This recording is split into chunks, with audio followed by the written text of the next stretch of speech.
කරුණා නිදාන සියලුම බුදුරජාණන් වහන්සේලාටම නමස්කාර වේවා. ශ්‍රද්ධාවන්ත පින්වතුනි, භාග්‍යවතුන් වහන්සේලා විසින් මේ තුන් ලෝක සත්වයාටම සැනසීම පිණිස යහපත පිණිස දේශනා කරපු ධර්මය ඇහෙන්න ලැබෙනවා කියන්නේ සංසාරේ මහ විශාල පිනක්. ඒ ධර්මය අහලා ඒ ධර්මයට අනුව ජීවිතය හදාගන්න පුළුවන්කම ලැබුණොත් පින්වතුනි, ඒ සියලු දෙනාටම පුළුවන් වෙනවා සියලුම දුකින් නිදහස් වෙන්න. පින්වතුනි, ඒ නිසා බුදුරජාණන් වහන්සේලා ඊටාම මනාකොට ඔබව දුකින් නිදහස් කරන වැඩපිළිවෙල පැහැදිලිව දේශනා කරලා තියෙනවා මේ විදියට. ඒ කියන්නේ පින්වතුනි, භාග්‍යතුන් වහන්සේලා ඉස්සල්ලාම මේක දුකක් කියලා දේශනා කරන්නේ දුක තියෙන තැනින් ඔබව ගලවන්න මිසක්ක දුකේ හිර කරන්න නෙවෙයි. මෙන්න මේ වගේ. ඔබව මංකොල්ල කන හොරෙක් ඉන්නවා කියන්නකෝ. කලින්ම ඔබව දැනුවත් කරනවා මේ ඉන්නේ ඔබට විනාශයේ පිණිස අහිත පිණිස ඉන්න හොරෙක් කියලා, හොරා කියලා. ඔබව මේ ඔබේ තියෙන සියලුම ධනෙ අරගෙන ඔබව ඝාතනය කරලා දාන්නයි මේ ඉන්නේ කියලා. හැබැයි බැලූ බැල්මට ඉන්නේ හරි ආදරණීය විදියට. ලස්සන රූප පෙන්නනවා, රස කෑම කවනවා, ඒ වගේම හොඳ පහස ලබලා දෙනවා, හොඳ ශබ්ද ඇහෙන්න සලස්වනවා, සංගීතය අසවනවා, මිහිරි විදියට කතා බස් කරනවා. ඉතින් ඔබට හිතෙන්නේ ඇත්තටම මේනම් පරම යාළුවෙක් කියලා. පළවෙනි වතාවට බුදුරජාණන් වහන්සේ ඔන්න කියනවා ඔය සතුටෙක් කියලා. එතකොට ගැටෙනවා. ඒ වගේ තමයි පින්වතුනි, මේක දුකක් කියලා කියනකොටම සැපයි කියලා හිතාගෙන ඉන්න සත්‍යයට මොකද වෙන්නේ? ගැටීමක් ඇති වෙනවා. සමහරු කෙලින්ම දහම් ප්‍රතික්ෂේප කරලා යනවා. මොකද තේරුමක් නැහැ, අනිත්‍ය ගැන කතා කරනවා, දුකක් ගැන කතා කරනවා, කිසිම වැඩක් නැහැ කියලා ඇහෙනකොටම අතාරින පිරිසක් ඉන්නවා. කියන්නේ දැන් එතකොට මොකද වෙන්නේ? තමන්ව මරන්න ආපු හොරාගෙන පළවෙනි සංඥාව දෙනකොටම ඒ පළවෙනි සංඥාවම ප්‍රතික්ෂේප කරලා ඒ හොරත් එක්ක සහසම්බන්ධ වෙලා ඉන්න ගියොත් එයාට අනතුරක් තියනවද නැද්ද? තියෙනවා. ඒ වගේ පින්වතුනි, සමහරුන්ට මේ අර බුදුබණ නෙවෙයි තේරෙන්නේ, මාර විශේෂයට කැමති. ඒ කියන්නේ බුදුරජාණන් වහන්සේ මේක කියනවා සැර වැඩි කියලා මාරයා හරි මිහිරිය කතා කරනෝයි කියලා. හරි හම්බ කරගන්න කිව්වම හරි කැමති. කාමයන් පුළුවන් තරම් විඳින්න කිව්වම, ජීවිතේ විඳින්න කිව්වම හරි කැමති. එතකොට මේ මාරයාගේ භාෂාව ගොඩාක් අයට හඳුනගන්න බැරි වෙන්නේ ওই විදියට. ඕක බුදුරජාණන් වහන්සේ දැන් දේශනා කරනවා, සාරිපුත්තයන් වහන්සේ දේශනා කරනවා පංච උපාදානස්කන්ධයේ වදකේකට උපමා කළා. ඒ කියන්නේ යම්කිසි වදකයෙක් ඉන්නවා, එයාට ඕනේ ඔබව මරන්න. එකපාරට මරන්නේ කාටවත් හොයාගන්න බැරි විදියට මරනවා. ඒ කියන්නේ ප්‍රියමනාප හොඳම සේවකයා විදියට ඉන්නේ. ඉඳලා මැරුවට පස්සේ කවුරුත්ම පිළිගන්නෙත් නැහැ. ඒක උනේ එයා අතින්ද කියලා. ඒ වගේ තමයි මේ පංච උපාදානස්කන්ධ වදකයත්. ඒ තාක් සංසාරේ කොච්චර මරන්න ඇද්ද ඔබව? තාම පිළියරන්නේ. දැන් සෝවාන්වත් නැත්තම් කෙනෙක් පංච උපාදානස්කන්ධයේ වදකේ කියවර පංච උපාදානස්කන්ධය කියන්නේ මොකද්ද කියලාවත් තේරෙන්නේ නැහැ. නිකන් වචනේ වශයෙන් කඩපාඩම්. දැකලා නැහැ. මේක වදයක්, වදකේ, දුකක්, පීඩාවක් කියලා දැකලා නැහැ. එතකොට ඒ නිසා සමහර අයට මේක වදේ කිව්වම, වදකේ කිව්වම ටිකක් විමසලා බලනවා.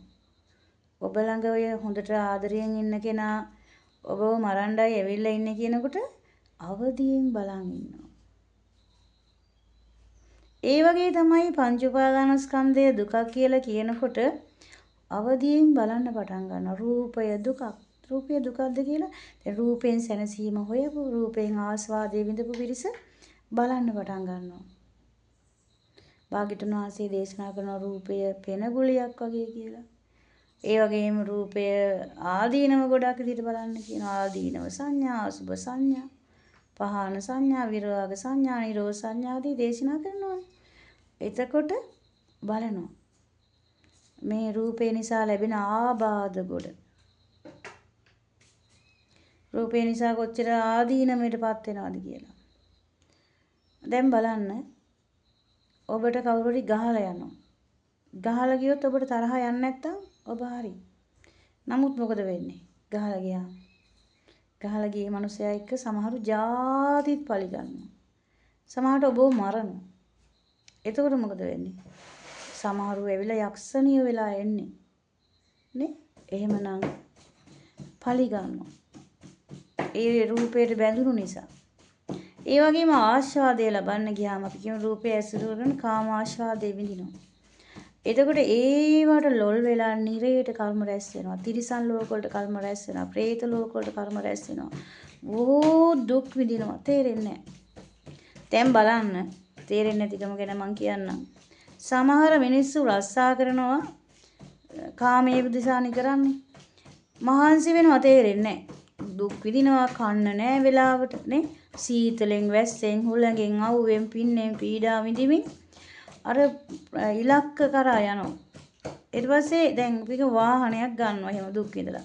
ඊට පස්සේ වාහනේ නඩත්තු කරනට ආයෙ වෙනම දුකක් විඳිනවා. නේ? ඒක තේරෙන්නේ නැහැ. ඊට පස්සේ දුකෙන් දුකට වැටෙනවා. තේරෙන්නේ නැහැ. ඒත් ඔය විදිහට ආස්වාදය කියලා හිතාගෙන මහා ආදීනව ගොඩක් තේරෙන්නේ නැතුව යනවා. ඉතින් අර මිනිස්යාගේ ජීවිත කාලෙම වැය වෙලා විඳවල මැරලා යනවා. එතකොට ඒ මිනිස්යාට තේරෙන්නේ නැහැ මේ විඳි දුකක්ද කියලාවත්. ඉතින් අන්න එහෙම තත්ත්වයක් වෙනවා. ඉතින් යම් කෙනෙක් බලන්න ගත්තොත් මේ මොන දුකක්ද කියලා ඇත්තටම ඇත්ත ඇති හැටියෙන් පේන්න පටන් ගන්නවා. එතකොට ඒ කෙනාට සැනසීමක් ලැබෙනවමයි. හැම දෙයක්කින්ම හිත නිදහස් වුණ තැන පුදුමාකාර සැනසීමක් තියෙන පින්වතුනි. ඒක තමයි දහම. එහෙනම් රූප වේදනා සංඥා සංස්කාර කියන විඥාන කියන්නේ පින්වතුනි මේ ඔබට මේ අහු වෙන්න දෙයක් නෙවෙයි. රූපනේ ඇසුරු කරගෙනම දැන් අපි කියමු වාහනේ කියලා. වාහනේ ඇසුරු කරලාම ඔබ ලබන සැප විඳීම. එතන වේදනා. එතන වේදනා ස්කන්ධය කියන්නේ ඒක. හඳුනා ගන්නවා වාහනේම කියන්නේ වාහනේ. ඊළඟට සංඥාව තමයි මේ වාහනේ. එතන සංඥා උපාදානස්කන්ධ වෙන්නේ ඒක. ඒ ගැන හිතන චේතනා තණ්හාසගත චේතනා කර්ම රැස් වෙන එක. එතන. දැක්කා ඊට පස්සේ ඒකට ආස කරා ගත්තා නැත්නම් ඒක පවත්වා ගත්තා. ඒ කොයි ආකාරයකට හරි එතන තියෙන පංච උපාදානස්කන්ධය. ඉතින් ඔක අමාරු දෙයක් නෙවෙයි ගලප ගන්න. වෙලා තියෙන ගලප ගන්නෑ. මේවට දුකක් විඳිනවා කියලා ගොඩක් අයට තේරෙන්නේ නැහැ. එහෙමනම් මේකේ ආදීනවේ දකින්න පටන් ගත්තොත් වාග්යතුන් වහන්සේ වදාළ ධර්මයේ ටික ටික මේ මිනිස්සයා එනවා. මේක දුකක් කියලා දැනගත්තොත් ඒ දුකෙනුයි හිත ගැලවෙන්නේ. මේ රූපේ දුකක් කියලා දැක්කොත් ඒ රූපය ගැන තියෙන තණ්හාවමයි නැති වෙන්නේ. තණ්හාව නැති තැන පින්වතුනි ඒකාන්ත වශයෙන්ම සැනසීමමයි තියෙන්නේ. ඒ තමයි උතුම් අරහත් ඵලය.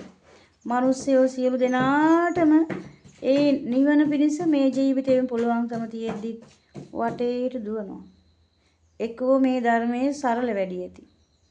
එක්කෝ ඒගොල්ලොන්ට ගොඩාක් කොහේ හරි කාටවත් තේරෙන්නේ නැති මොනවා හරි වාක්‍ය කියන්න ඕනේ.